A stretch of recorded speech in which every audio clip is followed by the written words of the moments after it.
come from the different parts of the world here at Bodh Gaya, and the children, physically challenged others who live in this community, even have not seen how Mahabodhi temple looks like. You see, even yoga is the thing from India. You know, India has shared this yoga to the overseas world.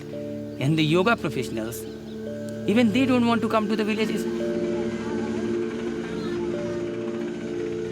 In this Gaya district, there are 3,000 villages. 99% people in the villages, they don't do yoga. People from the villages, they want to move to the cities.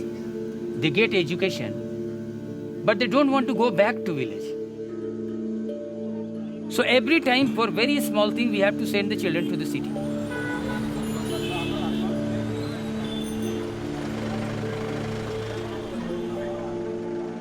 It's challenging for me also to convey my family, to make them understand I want to work in community area.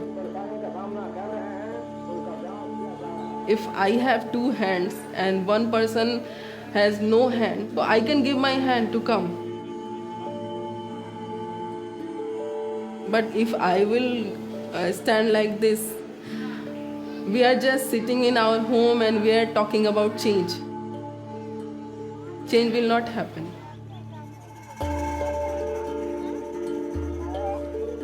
Our objective was to enable the community to understand the crisis of the child and to show them possibility that these children can have inclusion in the society.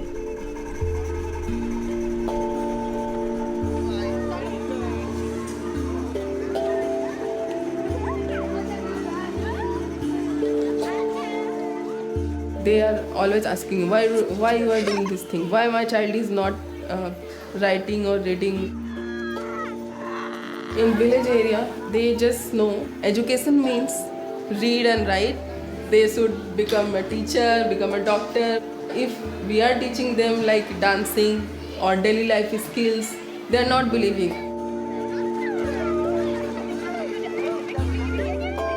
So this is a big challenge for me to make them understand your child is not able to speak or write or learn things fluently and he cannot become a teacher, but it's not